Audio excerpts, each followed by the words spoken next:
जय श्री कृष्ण।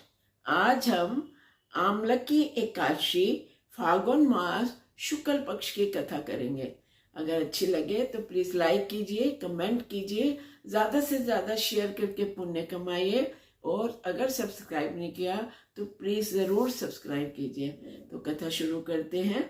सूत जी ने 88,000 ऋषियों को संबोधित करते हुए कहा, हे ऋषियों, एक बार की बात है, महान राजा मंदाता ने वशिष्ठ जी से पूछा, हे वशिष्ठ जी, यदि आप मुझ पर प्रसन्न हैं तो ऐसे व्रत की कथा कहिए जिससे मेरा कल्याण हो।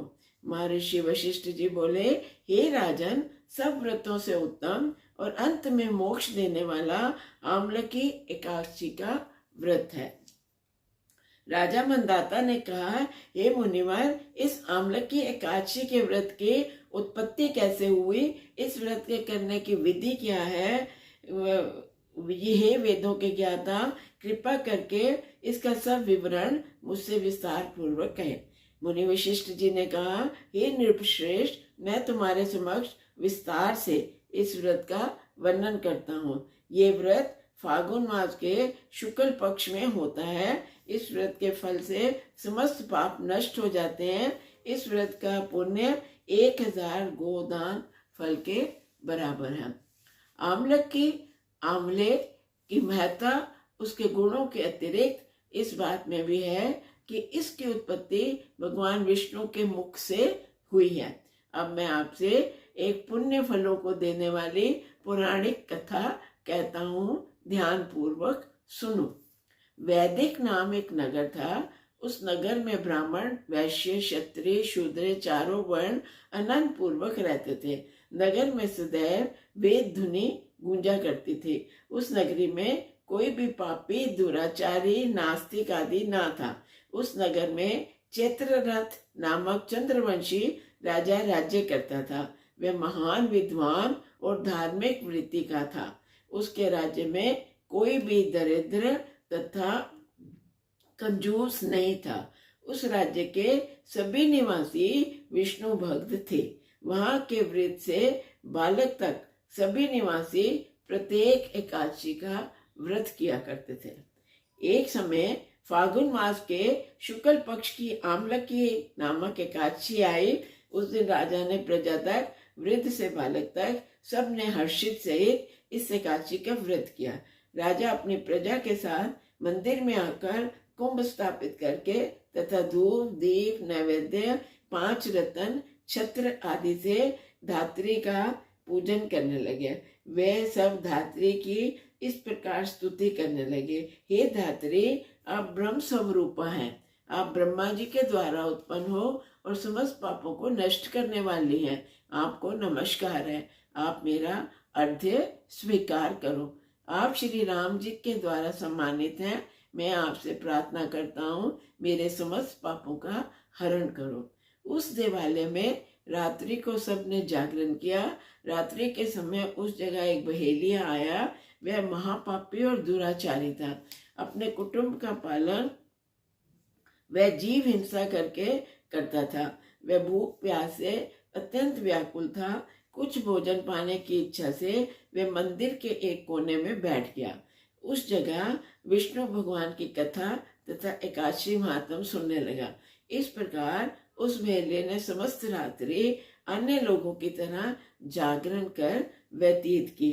प्रातःकाल होते ही सभी लोग अपने अपने घर को चले गए। इसी प्रकार वह बहेलिया भी अपने घर चला गया और वहां जाकर भोजन किया। कुछ समय बीतने के पश्चात उस बहेलिये की मृत्यु हो गई। उसने जीव हिंसा की थी। इस कारण हालांकि वह घोर नरक का अधिकारी था, किंतु उस दिन आमलकी एकादशी के व्रत की कथा तथा जागरण के प्रभाव से उसने राजा विदुरथ के यहाँ जन्म लिया और उसका नाम वसुरथ रखा गया। बड़ा होने पर वह चतुरंगणी सेना सहित तथा धन धान्य से युक्त होकर 10 सहस्त्र ग्रामों का पालन करने वाला हुआ। वह तेज से सूर्य के समान, कांति में चंद्रमा के समान, वीरता में विष्णु भगवान के समान और क्षमा में पृथ्वी के समान था। वह अत्यंत धार्मिक, सत्यवादी, कर्मवीर और विष्णु भक्त था। वह प्रजा का समान भाव से पालन करता था। दान देना उसका नित्य का कर्तव्य था। एक दिन राजा वसुरथ शिकार खेलने के लिए गया। दैव योग से मन में वह रास्ता भटक गया और दिशा का ज्ञान न होने के कारण उसी वन में एक वृक्ष के नीचे सो गया। उसी समय पहाड़ी डाकू वहां आए और राजा को अकेला देखकर मारो मारो का उच्चारण करते हुए राजा वसुरथ की ओर दौड़े। वह डाकू कहने लगे, इस दुष्ट राजा ने हमारे माता पिता, पुत्र पौत्र आदि सभी संबंधियों को मारा है तथा देश से निकाल दिया। अब हमें इसे मारकर अपने अपमान का बदला लेना चाहिए। ऐसा कहकर वे डाकू राजा को मारने लगे। उस पर अस्त्र शस्त्र का प्रहार करने लगे। उनके अस्त्र शस्त्र राजा के शरीर पर गिरते ही नष्ट हो जाते थे।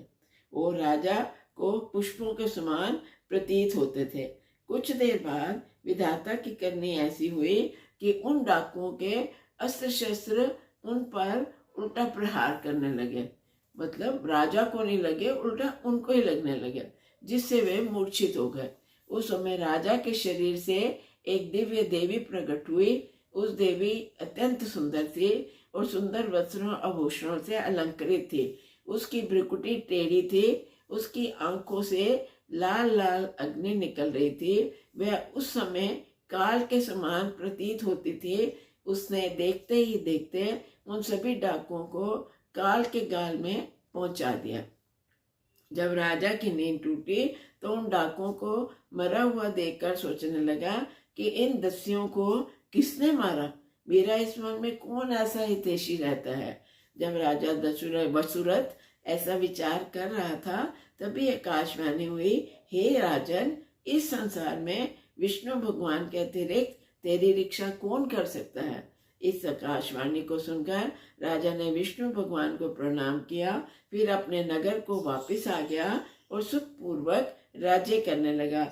महर्षि वशिष्ठ बोले, हे राजन, ये सब आमलकी एकादशी के व्रत का प्रभाव था। जो मनुष्य एक भी आमलकी एकादशी का व्रत करता है वह प्रत्येक कार्य में सफल होता है और अंत में विष्णु धाम को जाता है। जय श्री कृष्ण। दोपहर को इसी कथा का सार अवश्य सुनेगा। जय श्री